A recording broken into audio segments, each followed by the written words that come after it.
We are rolling. We are good to go. Okay, so my name is Ryan McCoy, and I'm joined by... I'm Leandro Braga. Everyone calls me Nachie. All right, great. Okay, so today is July 28th, 2023. We're doing this interview inside of the recording studio at the Nunn Center. And this is a part of the Kentucky Climate Oral History Project collection. And Nachie, do we have your permission to record? Absolutely. Okay, great. Wonderful. All right. Good to go. Get this closed down.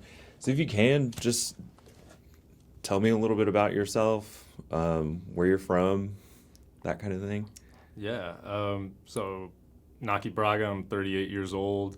I've been living in Kentucky probably about 16, 17 years with a couple breaks in there. I'm a first-generation Brazilian immigrant. My parents came here right after like what would have been first grade for me, basically to get their college degrees. So I did a lot of growing up in D.C. area, Maryland, and then kind of moved around a lot as a young adult. Kind of did that thing where, you know, every year you move to a different city, live out of a backpack, travel around. I did a lot of I guess what you could broadly call social justice activism, kind of under that umbrella. So whether that be work with the unhoused or environmental issues, a lot of economic justice type stuff, a little bit of labor organizing. I kind of dabbled in a lot in that lifestyle. I actually ended up in Kentucky as a result of that. That lifestyle where you're moving around, different communities would ask me to come, hey, teach a workshop, do a training here in this city, whatever. So this was in 2006, early 2007. I was living in California at the time, around the Central Valley. It was just sort of it was time to go to wherever the next place was going to be. So I had never been anywhere in the middle of the country. I'd lived on the East Coast, lived on the West Coast, flyover states or whatever you want to call them, no experience. But I had a buddy from Cincinnati, an old pen pal, who was moving down to Lexington, actually to start a community center, an info shop that was like a show venue and a bookstore and all these kind of different things for radical literature. So I was going to come down and help out with that.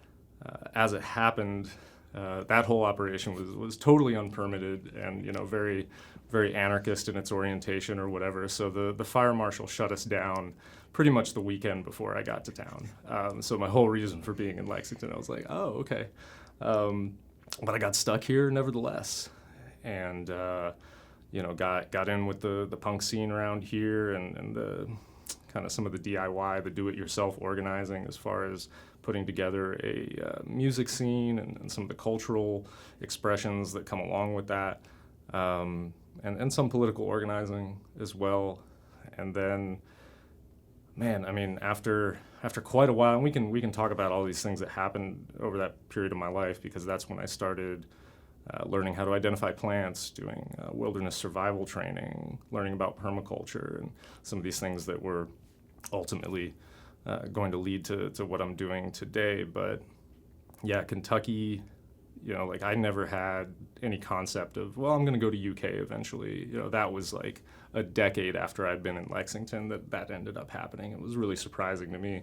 But I ended up getting a couple professional degrees in natural resources, urban design, stream and watershed work.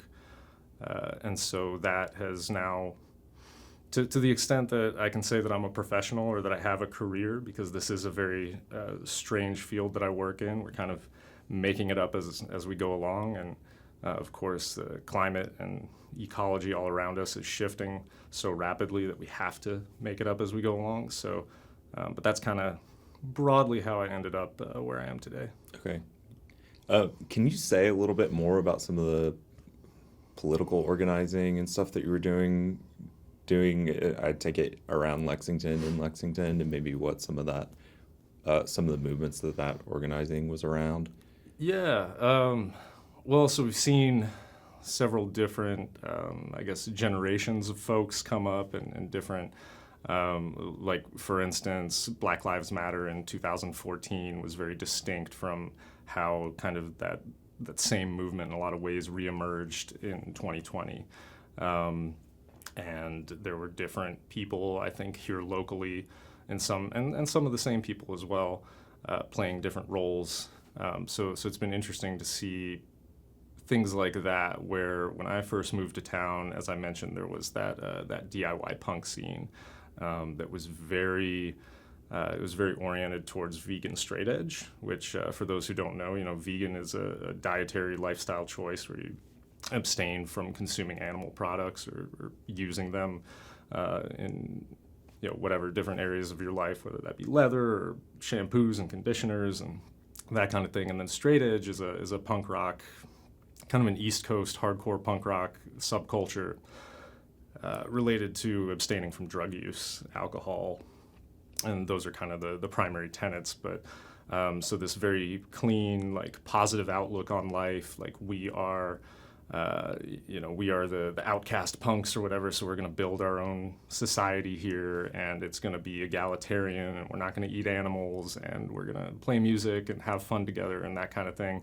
And there's a certain genre of political activity that grows out of that. It's very, like, it's kind of lifestylist, you could say. It's heavily subcultural in its orientation, but for instance, going out and finding food that was going to be thrown away at grocery stores, and then using that food to cook meals and give it away on the street, whether that be to unhoused people or just whoever's walking by, usually under the banner of what's called Food Not Bombs. I have a Food Not Bombs tattoo on my neck, so I've been involved with that organization in half a dozen or more cities around the country, including Lexington. So that was a lot of that kind of stuff in 2007, 2008. That was the vibe. There had also been recently in Lexington, just prior to my arrival, there had been an event called Reclaim the Streets, which is, again, one of these kind of banners that people use to describe a general tactic, a protest tactic. In this case, being kind of like, we're going to throw a spontaneous block party, and it's going to be super anarchist or whatever. Which I should say from the outset, I'm not an anarchist. I've never been an anarchist, but I've rolled with these punk circles where oftentimes that's the orientation that kind of is the default for a variety of reasons. But so anyway, that was there was one of these Reclaim the Streets events in Lexington, and it went very poorly in that, a few people got arrested because they went out in the street and tried to fight the cops, and then a bunch of people didn't get arrested because they didn't want to be, physically assaulted by the state. And so then there was a big kerfuffle in the punk scene and a split where, like, well, we said we were all going to go out into the street and you didn't, and blah, blah, blah. So that was all kind of simmering and happening as I showed up in town. Again, super subcultural, right? Like, very niche, very radical, very ultra-left relative to what the average person on the street would think of in terms of their political perspectives. And of course, you had always things like Kentuckians for the Commonwealth organizing in Lexington. They were nowhere near as big as they are now. But they kind of represented sort of the more milquetoast liberal electoral kind of strategy. And there were a couple other groupings that would pop up here and there. But nothing, to my mind, nothing really super significant until, let's say, 2014. I was involved in the founding of a group called Kentucky Workers League. I was the first chair of the steering committee for that group, which was intended to be an explicitly Marxist organization with a strategic focus in that kind of organizing. And as it turned out, that was a non-viable organization. That was a really bad experience for me, actually, in terms of having to take a step back, feeling disillusioned about prospects for radical organizing in Kentucky, especially in Lexington, as a small town, and kind of the scale of, like, okay, who's out here? Who's willing to talk about these ideas? How serious are they? So, I regard that experiment as having been kind of an abject failure. And that was my last real foray into that kind of political organizing. And what's so significant about it is that the disillusionment that I felt from that experience led directly to my forming a company, my saying, okay, I'm going to start an LLC, because then I can just be dictatorial about whatever I want to do, you know, the strategy that we're going to pursue. I kind of have this legal structure in place where if I want to get people to do something, I can pay them to do it, and we can go out and make these interventions. And so that kind of really shifted my strategic focus. And I became a lot more cynical, a lot more jaded, and I'm kind of coming out of that cloud now, which is interesting because I still have this company, and that was explicitly set up for these reasons. But now I'm starting to think a little more asymmetrically about, okay, how can we use this tool that I have now? I've been successfully incorporated and feeding myself miraculously, doing permaculture design work for 3 or 4 years. So that already has surpassed some of my wildest dreams. But I don't want to lose sight of the fact that this was always intended to be, not a career per se, but a tactical choice to say, okay, here is a form of organization that I want to use to direct towards achieving whatever projects are important, which at this period in time, climate adaptation, food sovereignty, housing, all these things that are very kind of wrapped up in the general sort of under the umbrella of urban ecology, we could say, have been my focus. Mm-hmm. So maybe just to take a little step back here. Yeah, sorry, that was a lot. It's fascinating. I'm really curious what, at least in terms of kind of timeline, where that kind of, bit of a disillusionment with, political organizing in Lexington, and where that kind of lined up with, you said that you were at UK, right? Mm-hmm. Yeah, so I kind of skipped a piece there in my story, which I guess would be between the time when I came to Lexington in 2007 and then when I was involved with some of the organizing in 2014. There was another kind of momentous turning point in my life, which was, again, another cycle of disillusionment, and in particular kind of seeing the scope of the issues that we're facing as a civilization and the prospects for, like, okay, who's seriously politically organizing in a way that looks like something that isn't depressing, let's say. I didn't really see that, and so and this mirrors very much my stepping back from organizing later in my life. So I've had these ups and downs over and over, and I think a lot of people do, where you get disillusioned and you step back, but if this is really in your heart and you're going to do this no matter what, you ultimately come back and figure out some different way to have that expression. But so for me in that time, 2009, 2010, it was the, well, screw this, I'm going to go live in a cabin in the woods by myself style. The thing we've all had that thought, or some version of it. Oftentimes people will say, well, one day I'm going to have a bunch of land and all my friends are going to be able to come live there for free and it's going to be cool. We've had these ideas, we have these discussions. Everybody is kind of sharing this general goal. And so for me, I leaned into that and said, well, then I got to learn what plants to eat. I got to learn how to make a shelter out of what can just be found in the woods. Some of these things are a little dramatic, right? But the wilderness survival, nature awareness, kind of naturalist training, more informal than you might find in academia, but that's what I pursued.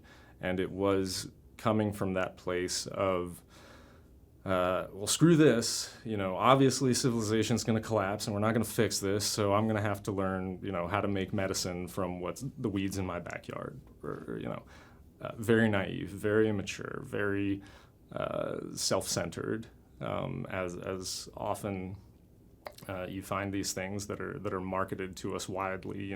Wilderness survival is a whole industry out there, but it was it was huge for me, because what happens is when you get into this stuff, you say, okay, I'm going to learn how to make friction fires. I'm going to learn how to make rope or cordage from plant fibers and all these things.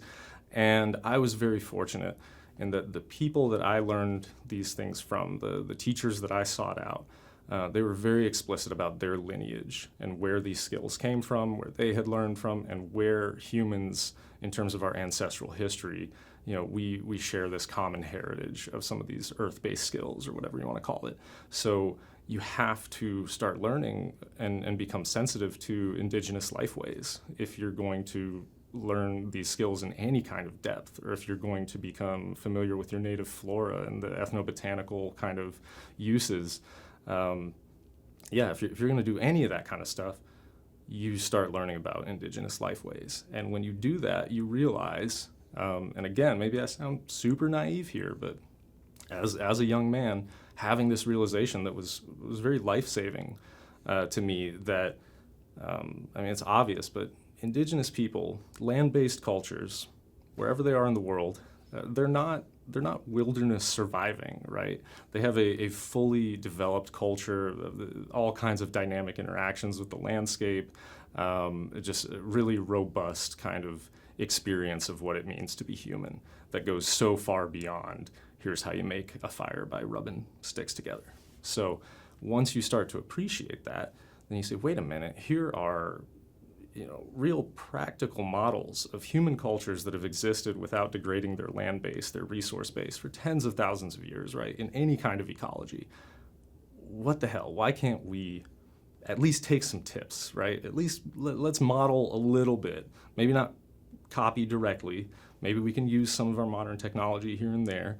But generally speaking, all of a sudden I saw, I don't want to say hope, but a discernible model of like, oh, okay, here's how the future, here's a coherent vision of how the future could be better. And like, that's what we're missing in all our discussions of climate and so forth, right? So how can you blame people for being disillusioned and so forth? Because we don't have anything to point to, or most people don't think we do. But actually, in looking at these indigenous land management practices and culture more generally, I found something that made me want to come back and re-engage with society more broadly and say, it's not just going to be about me surviving in the woods as a little lone wolf or whatever. It has to be a mass movement, right? I've always understood that. That's part of, I'm a Marxist personally, so there's, that's really ingrained in kind of my understanding of how the world works and what our prospects are to make it better, is that it has to be a mass movement. And in order to have that, we need to have a compelling story to tell, something that's actually going to convince people that, this is possible, that there is a step one and a step two and a step three to take in these times. Even if we don't know what step 4 is necessarily, we can at least start doing some of these things. And so the land management side, the ecological restoration, all that stuff. I love plants. I love animals. I love trees. I love clean water flowing in interesting ways through the landscape. Like, that's vitality. That's amazing. But it is, at the end of the day, it's like that's the crack in the door to just get people thinking about materially intervening in the conditions of their lives, whether that be like the planting some flowers in their neighborhood to get some pollinator support going, or fruit trees or whatever. It's like that lowest rung on the ladder that breaks the spell for people, because we're all so alienated, we're so disempowered, we're so we feel that way, right? We feel like, what is the first right thing to do? Nobody's providing that kind of, not that we need an exact roadmap, but something, right? A coherent vision, again, of how the future is supposed to be better. And so when we have these practical projects of, okay, just get your hands in the dirt, get something going, start taking ownership of the conditions around your neighborhood, that's, I have found to be, the spark that all of a sudden enables different kinds of conversations to happen, and ultimately for people to have just inspiration about how life could be different and specific. I mean, really not in these broad, glowing general, the future is going to be better terms, but like, what can you do right now in a detailed, granular manner in your neighborhood, in your life, in your community? That permaculture just gives us a way to do that, like right off the bat. It's pretty amazing. Can you maybe say a little bit more or talk about some of the folks you learned things from and with? And, Sure. So as far as like actual indigenous people, I've spent some time on the Tool River Reservation in Northern California or Central California. As far as the wilderness survival kind of lineage, I owe a great debt, as many people do, to Tom Brown Jr. And John Young, who's kind of his, I guess, main protege. They together have dozens of books out, or individually. I don't know that they've written any together, but much of what we think of as wilderness survival as a topic that you can go study, that you can go to a school out and learn, comes from Tom Brown Jr. And so his books really inspired me, even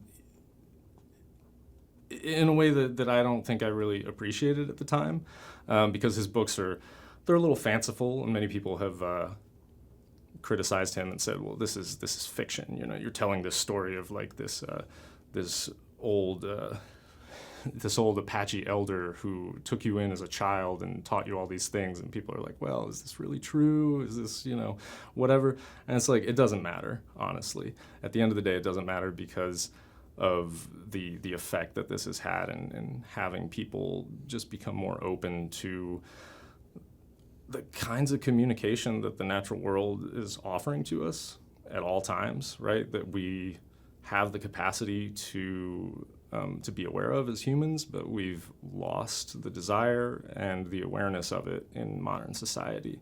But it's there, it's in our DNA, and it can reawaken at any time. And we have that. We have so much evolutionary history tied up in that there is something intrinsic that when we hear about that, like even if it is a little magical, it's a little fanciful, whatever, you're still like, that's cool. I want to know more about that. And I read those books years before I ever ended up in any kind of formal wilderness survival training. But that was that's where I ended up. So I went to Adam Rawson was my first teacher he's based out of Northern California, I think, or at the time, but I was in Washington State is where I kind of started learning from him. And then I have to say Dave Jackie, who he's really well known right now in permaculture circles for having written the 2-volume set of the, what is it called? Edible Forest Gardens, I think. But it's kind of the textbook, or it was, 10 years ago, about temperate forest gardening and permaculture. So his whole design process, his outlook on life, and kind of the methodology that he put into those books really set me off in terms of how I'm thinking about the work that I do, the land management practices that I want to adopt, and helped me integrate some of that wilderness survival stuff. Because when you're doing the wilderness survival, go out for a week with nothing but a rock and survive, or whatever, your point of departure is the forest primeval, or what, which doesn't exactly exist, but you're thinking about the wilderness, which is its own cultural concept, right? But that even as like sanitized and colonial as our concept of the forest and the wilderness is, it's still pretty far removed from like what people think of in terms of what's legible to people as a garden, right? Even in permaculture circles, you still have a lot of things like raised beds and mulch piles and things that when you walk up to someone's property, you're like, oh, they're a permaculturist, they're a gardener, or whatever. The approach that I take is a little more, has more of the ecological restoration side to it, where the gardens that I prepare or that I design, that I work on, the things that that I really like to work on, they're not necessarily legible as gardens, unless you go a little deeper, unless you know what you're looking at or you know what to look for. And that's actually more in line with the kinds of ancestral land practices that would have been on this continent prior to European settlement. And in fact, a key aspect of European kind of colonial doctrine was the minimization, the erasure of these land management systems, because if you have a law in your kingdom or your empire or whatever that says you can claim any land as long as it hasn't been improved, right? Then you are incentivized to look at any aspect of native culture and disregard it entirely, or say that it doesn't count. It doesn't matter if there's, if a group of people has been tending a woodland for generations and generations, and there's all kinds of things that take hundreds of years to develop, these really deeply interconnected systems that we don't even understand. And because the Western mind can't see it, all of a sudden that sophistication can just be ignored. It can be extirpated from the landscape, right? Physically and otherwise. And so that is the kind of mindset that I'm trying to bring back, the kind of repair that I'm trying to center in terms of what we're going to do to the landscape, or what we're proposing to do to the landscape. And that's been a little different than some of the other permaculture groups or companies that are doing this work nationwide. I've found that sometimes they're a little more focused on like residential clients or whatever, individual homeowners that have, I want an edible landscape or something. So, I'm going to work with this client and design what they want. And, they always wanted chickens or something, so there's going to be chickens in the design, never mind what the land's actually asking for, right? The client wants chickens, you're going to put in chickens. That's not what Geomancer does. My company, Geomancer Permaculture, it's difficult to explain to people. It's difficult to really understand myself, but where we come from, or I come from, that activist background, it's much less about waiting for clients to come find me and tell me what they want. It's more about proactively looking at the landscape, saying, what are the ecological indicators here that are telling us, an intervention in this point would be the most effective thing we can do.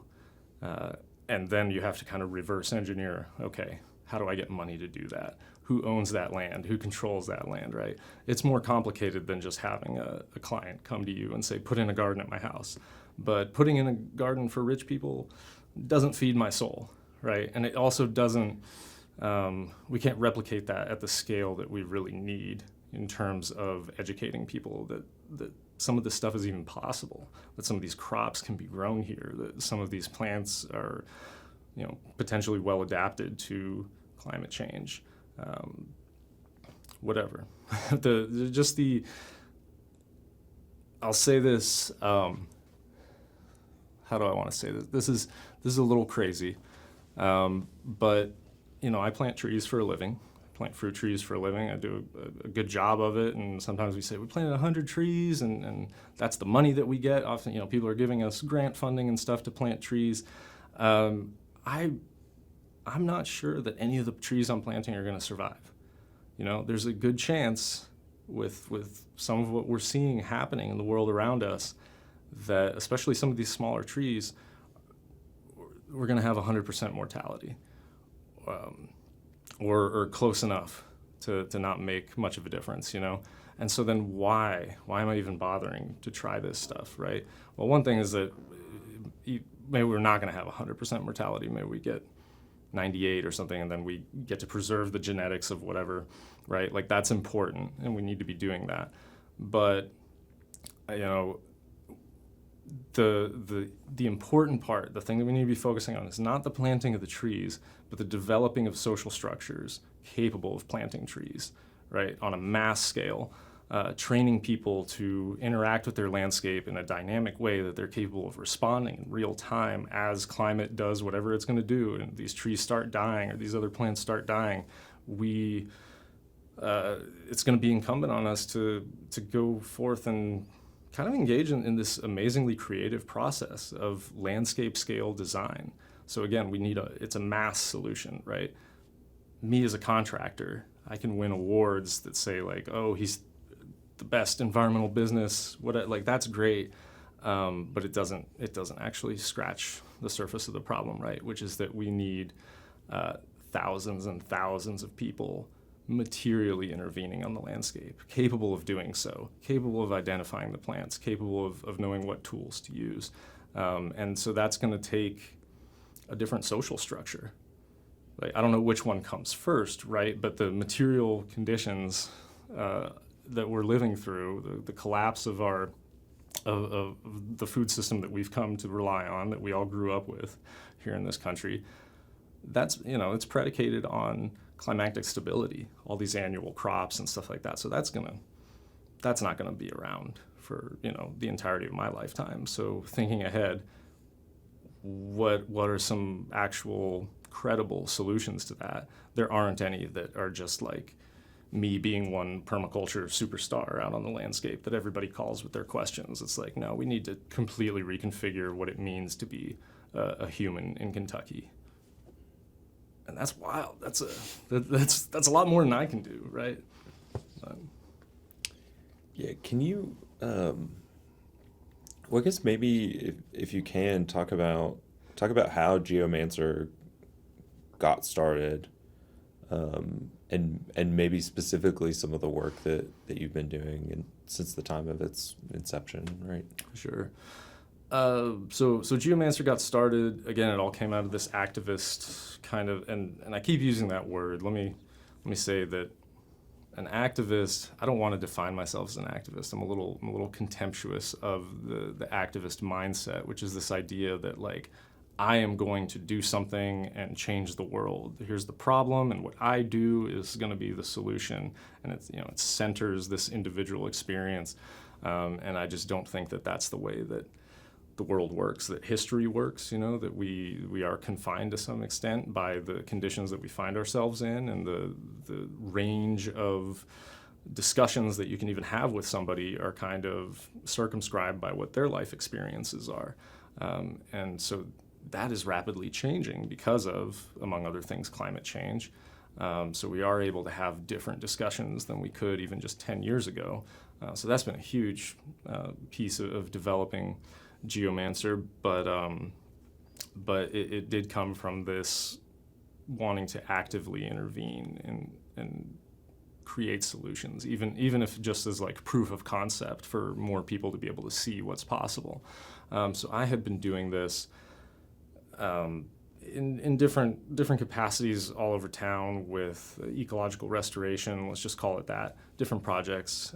Because of the politics here locally in Lexington, a lot of it had to do with stormwater, just because we've had an EPA consent decree related to violations of the Clean Water Act. And so over the past decade, most of the money that's been out there to fund any kind of, whatever it be, public education, tree planting,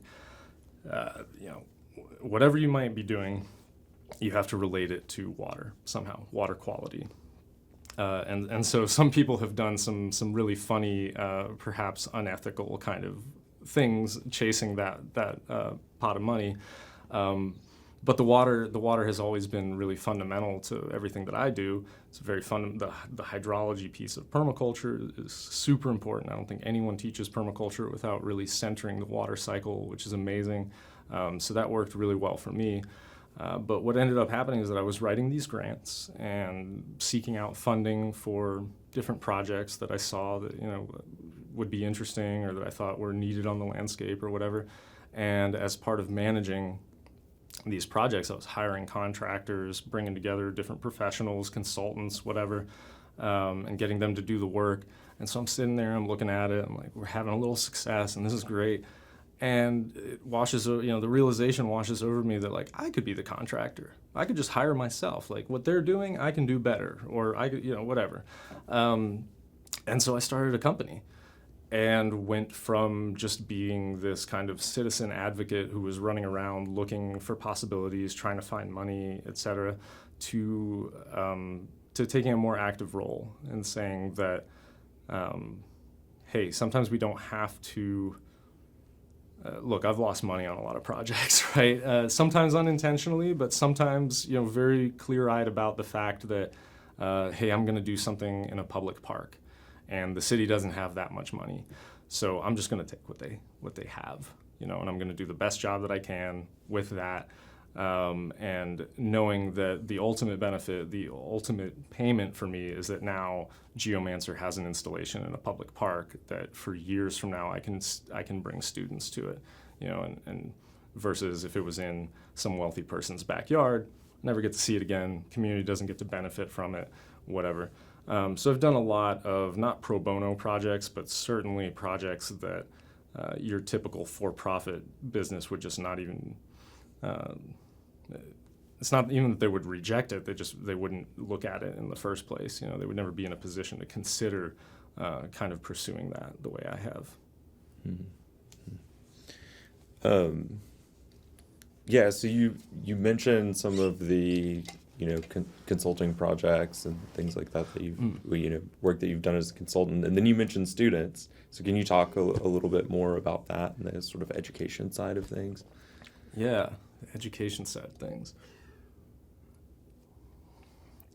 So, super important, right? Like I've kept saying that this has to be a mass movement. There's no way, if I just become the famous permaculture guy in Kentucky, then we lost, because that doesn't really do anything. So I look at it as, I've had people criticize or come up to me and say, like, aren't you worried about, you're showing your designs, you're telling people what plants you use, and so, like, aren't people just going to copy you? And I'm like, good. Like, oh my goodness, yes, that's hopefully what we need, because, if, let's say I'm in an urban area and we have all these residential lots, they're kind of individual properties. If this property owner doesn't want what I'm selling, there's a problem on this lot too, and there's a problem on this, there's problems everywhere. The scale is so big that I'm not going to run out of work. Like, the job security is just baked into the fact that our civilization is collapsing, and I'm not going to run out of stuff to do, right? And neither is anybody else.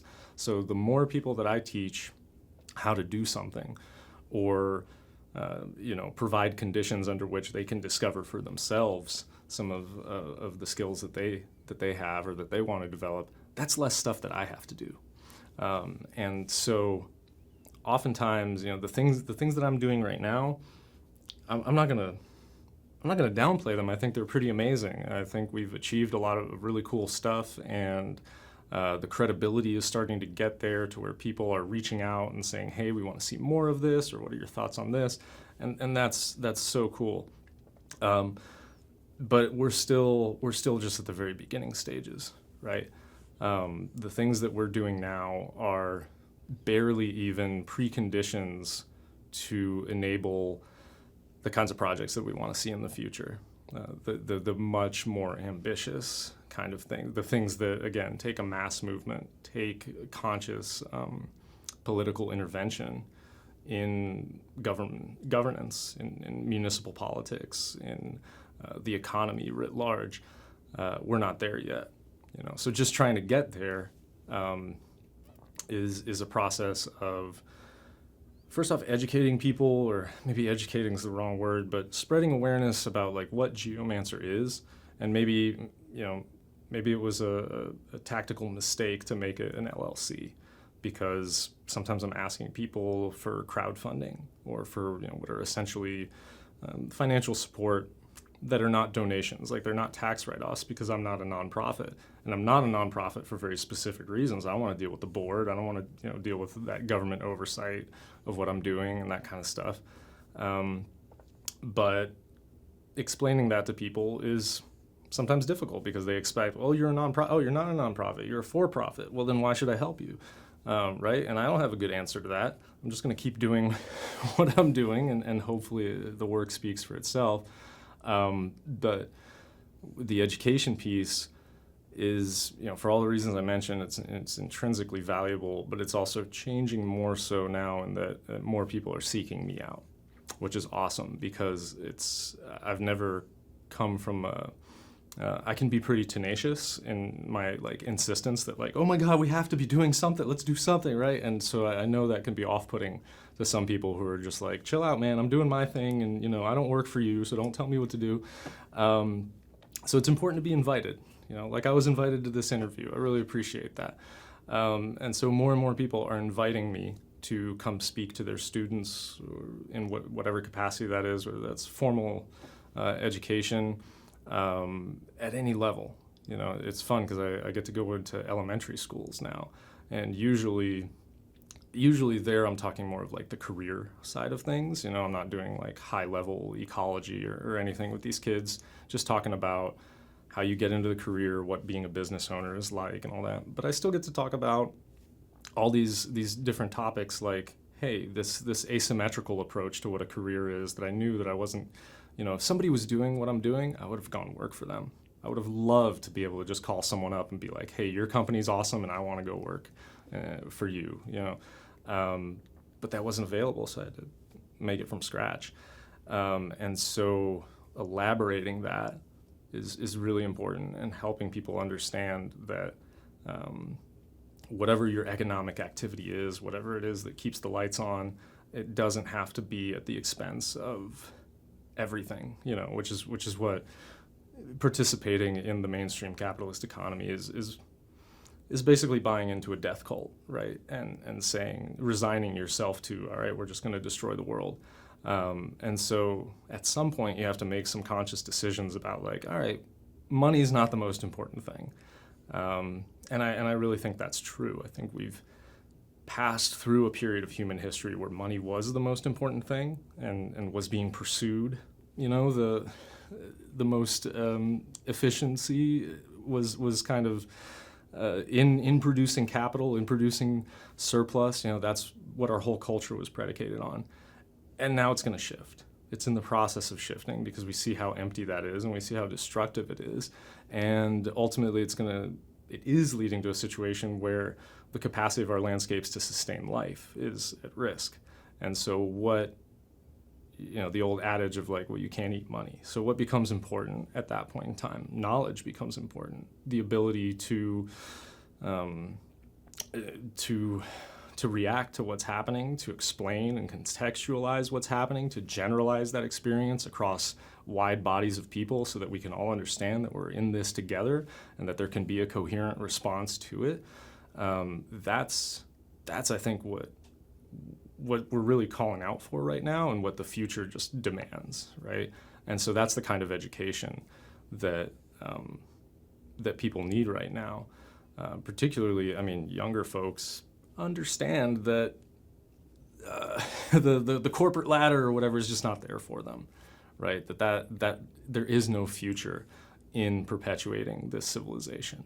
It's manifestly obvious in a way that it's been so interesting. Like I said, I'm 38 years old, so I've seen everything from growing up in the late 80s into the early 90s, and just the so-called end of history and the complete hegemonic domination of Western capitalism, in saying that there is no alternative, right? And that was heavy, that was huge, and you really felt it in terms of the advancements of neoliberalism and kind of just the way that you would be shut down for even daring to discuss Marxism or anything like that. And that's not the world that we live in anymore, right? And that change has happened. The curiosity that's there for what's an alternative, how do we fix this, is due to material changes in the lives that the life that we're experiencing together, right? And the prospects for the future that we all see kind of hurtling towards us in a disconcerting way.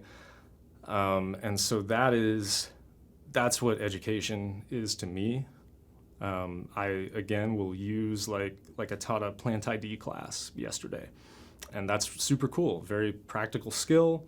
But pedagogically, I'm not really that interested in whether a student can identify a plant, because anybody can teach anybody how to identify a plant. what's important is getting people to physically, like materially interact with the world around them in a way that maybe they haven't had the opportunity to before, and getting some of that grounding back in the land that we stand on and how it's changing. And if you don't have anything else, you have those plants. And the plants are going to, you can always come back to them as civilization collapses around us or whatever. You at least have that one thing that we can build back up from. So I see it as a practical skill that way. But again, not teaching anybody this stuff so that they can go out and be a botanist and make a career out of it or whatever. I'm really interested more in what are the effects that kind of radiate out from that, in terms of getting people together in a space to talk about the changes that are happening in our society and what we might be able to do about it. And the plants are just like a really helpful teacher that's there for us, that there's a touchstone there that we can always come back to if we need to.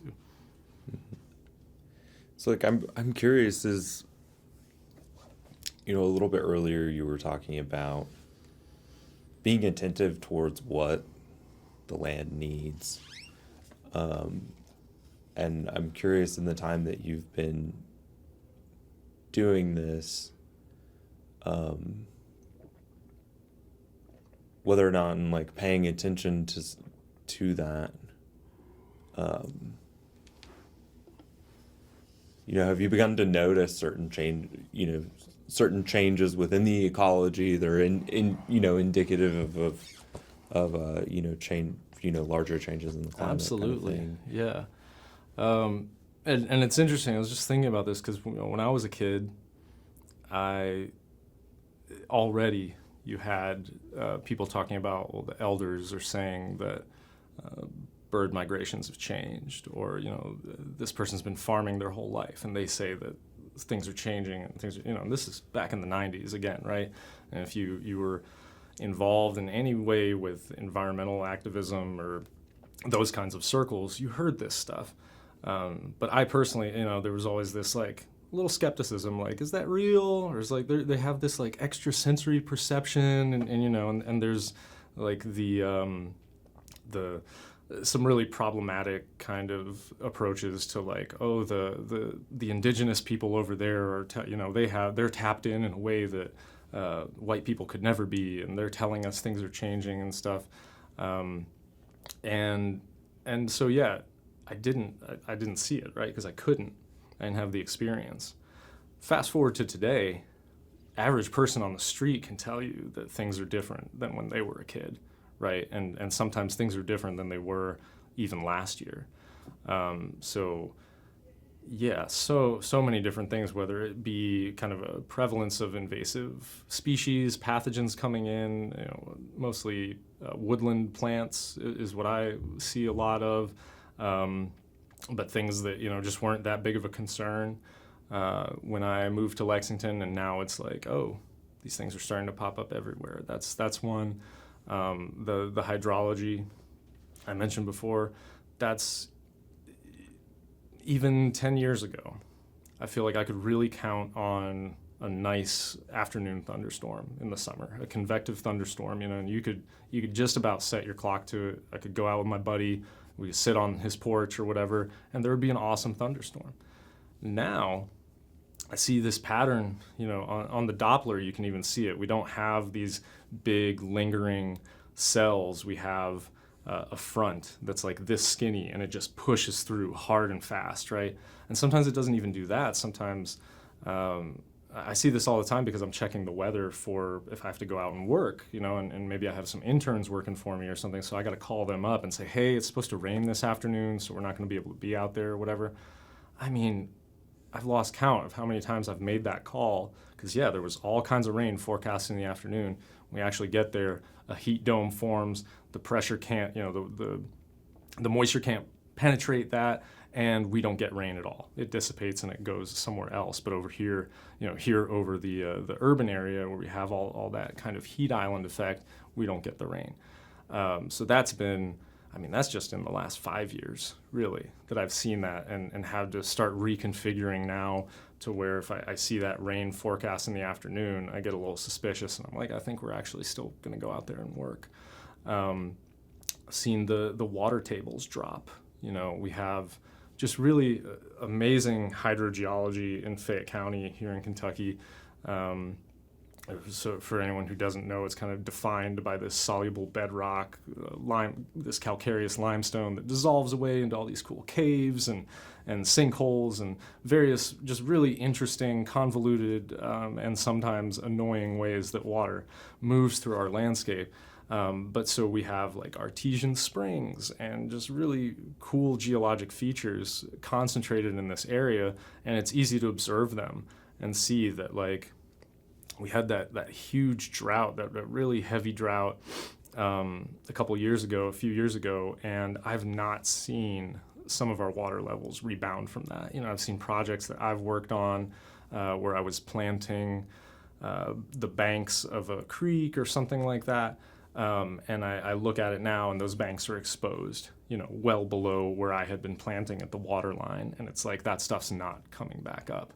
And some of that is a normal process of that hydrogeology where it's dissolving that bedrock and creating new caves, and the water's finding new ways to go. So it ends up dropping in the landscape. But some of that is just that we've had drought, we've had extended drought, we don't have a recharge of the water table, and that's happening really fast. And that's something that I work with directly. So I think the water piece is maybe the most important single aspect to be focusing on, both in terms of climate policy and in terms of how that practically manifests. And in terms of the projects that we want to put out on the landscape, and specifically what I'm talking about, I guess, is on the landscape scale, passive water retention, water collection. We need if we're thinking about the water cycle as this, you know, it's much more complicated than just like a cycle, one cycle, right? It's got all kinds of cycles within it. But if we think about the water comes down, it rains, goes into the soil, gets sucked up by the plants and put back up into the clouds, and on it goes.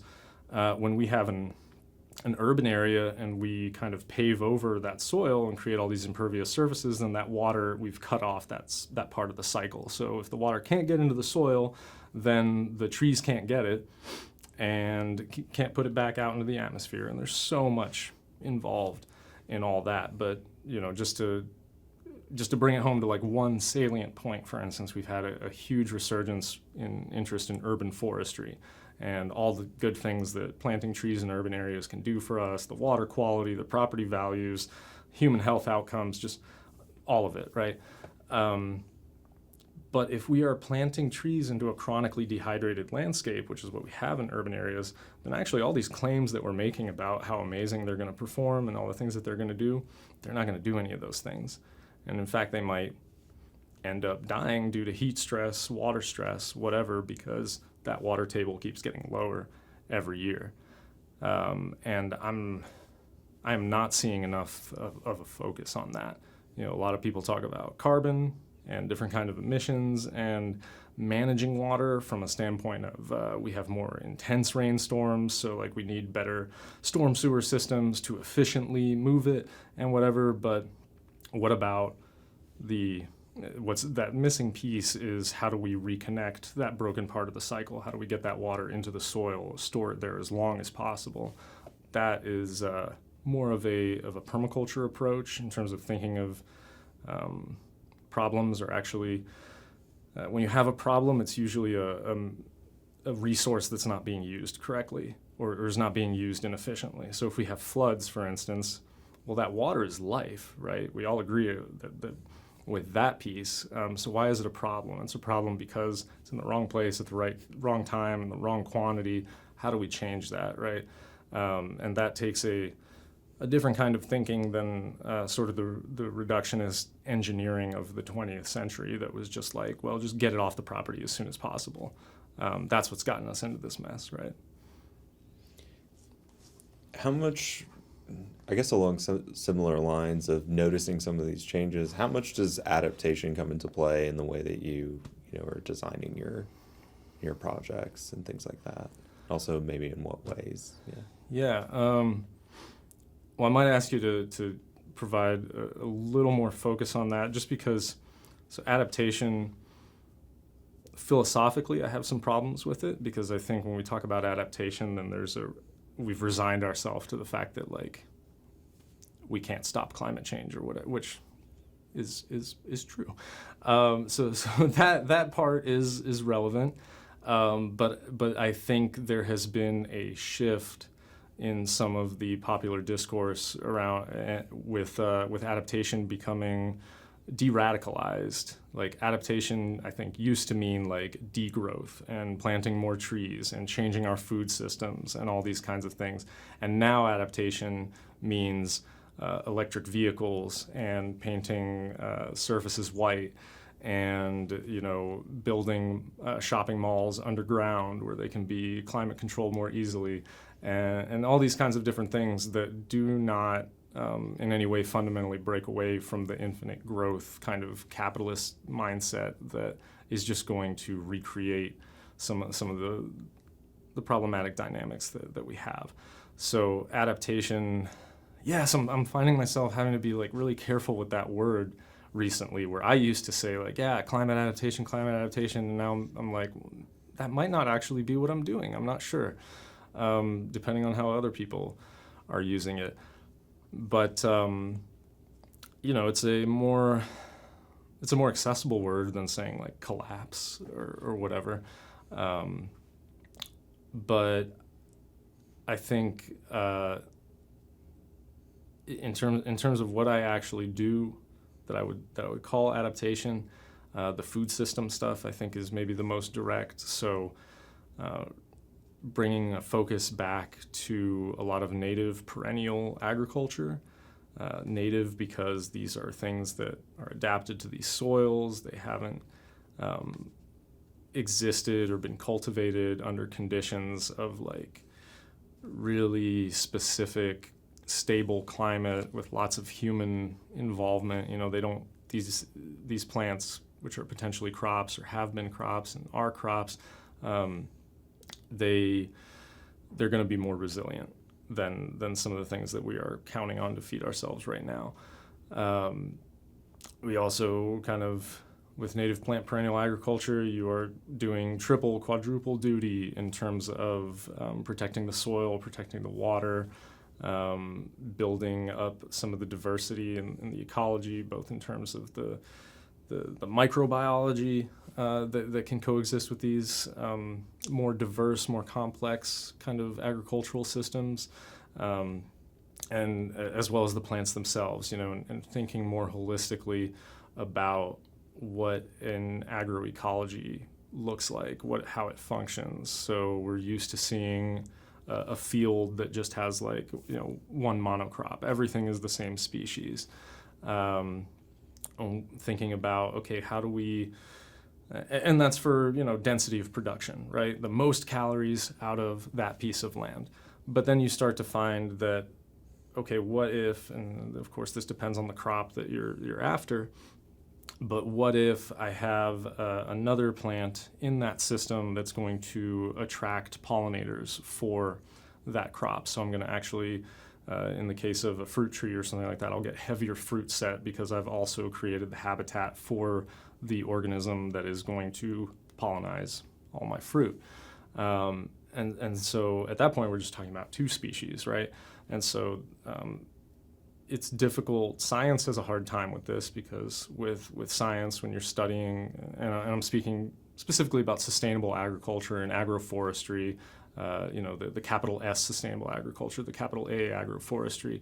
When you're doing that kind of research, you have to be able to replicate everything. You have to be able to show a bunch of different treatments and how they vary and stuff like that. So as you add more species to the mix, it becomes exponentially more difficult to be able to publish anything, right? So you see a lot of these studies that are like, well, we put 4 different species together and we're actually producing more, and you know, there's all these interesting interactions, and it's like, that's cool, and I love that you're doing that work, but what about 15, 20, 30 different species altogether, right? Like, we're never going to be able to quantify that, and fortunately we don't have to, because we don't have to wholesale abandon some of the agricultural production systems that we're already dependent on. It would be catastrophic to do so, right? But what we can do is transition a lot of what we currently see as marginal land into a more of a multifunctional purpose. So just, again, as an urban ecologist, that's my focus here in the city. There's tons of land that is just being mowed right now. Municipal, public land, it's just being mowed. It's not really serving any purpose other than for those mowing contractors to keep feeding themselves. And we can improve all these things that we have to improve in the urban ecology anyway, like the soil, whether that be soil stability, structure, volume.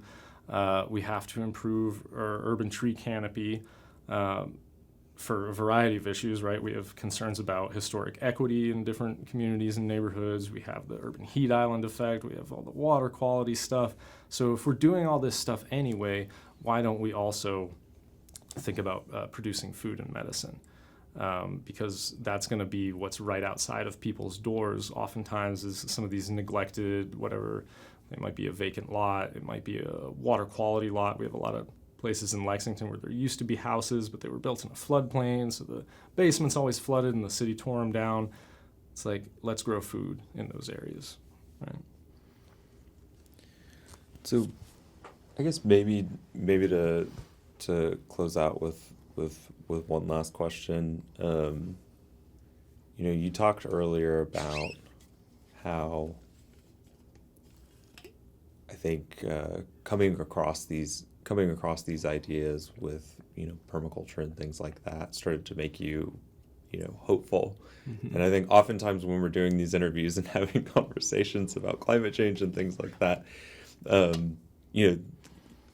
folks can oftentimes they can go in a very sort of pessimistic sort of direction. So I just kind of want to ask here at the end, like, what is it that maybe makes you hopeful, or are you hopeful in certain ways about? Yeah, man, hope. Oh, shoot, I'm going to try to end on a positive note. Let's see if I can get there, because I've probably used the word hope in this interview, but I want to be careful about it because I think hope is pernicious. Hope can really be something, like if you look at a lot of abusive relationships, and like hope is a reason that people stick around, that, oh, this might change, things might get better, whatever. And so hope kind of, it disempowers us in a way, because we're going to take our agency and we'll project it onto something else. There's a hope that the next leader will do better once we get them elected in, or whatever.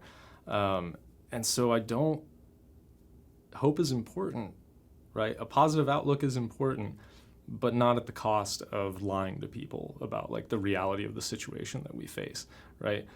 Because again, if I'm talking about, I just had that spiel about like, maybe every tree I'm planting is gonna die.